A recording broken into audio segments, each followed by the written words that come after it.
finally coming!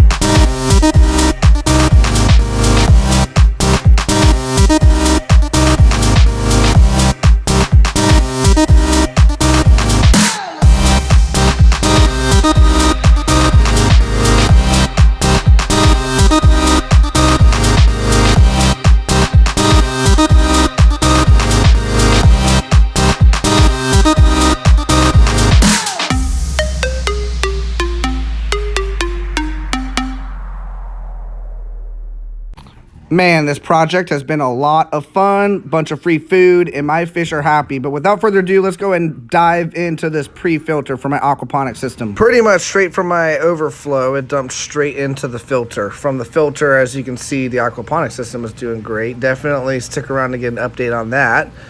It's going to have a whole bunch of new heads of lettuce coming through and some tomato. But anyway, so it pours straight into the filter from there.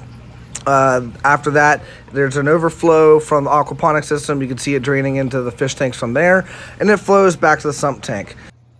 Let's talk about how the canister filter, I call it canister filter, pre-filter, whatever you want to call it before you go into the aquaponics system. Let's talk about how it works. I'm going to take it apart backwards here. It's mainly just sponge. That's mainly because we want to provide mechanical filtration, as much mechanical filtration as possible, because the bio balls inside the aquaponics system are actually the bio filtration, the bio media that will be in your system. So really all we're doing is providing filtration to eliminate the solids so that all of the grime in the aquaponics system stays out, so the aquaponics system can focus on digesting the nitrates. And what I mean by that is a normal fish tank can take care of ammonia and nitrite, eventually having a buildup of nitrate. We're creating a happy, healthy environment for the plants to be able to digest that nitrate. So I'm going to put this back together here just so you can get an idea of how everything works. Pretty sure I got those sponges from the dollar store. So the FX6 filter pads are like 15 bucks, and then the sponges were like $5. So I did end up taking this top pad off because it ended up collecting like everything. All right, if I were to do it over again, I'd paint the bucket, but I love the plant that I put over the top, and as you can see, I put some bio balls over the top of the filtration. I think that's just a good way of making it blend in. All right, here we are about 3 months later, and the water has just started to overflow over the side. You definitely want to have it pointed towards the system and not away from the system so it doesn't go the wrong direction. But something I noted, the water is crystal clear in the system. Very happy about that. Let's go ahead and talk about how I do maintenance. I'm going to start scooping out all of the bio balls on the top, and this is actually getting a lot of the grime out itself.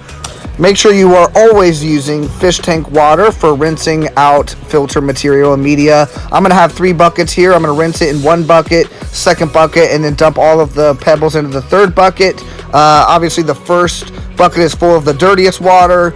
2nd bucket is full of rinse water, and then the 3rd bucket is going to be where all of the clean pellets go. I just found this was the easiest way to go about it. I'm going to rinse out the different sponges. I'm going to realize here that this sponge on top collected just about everything. Underneath it, the system is pretty clean. You can see I get it out here and spill water all over the place.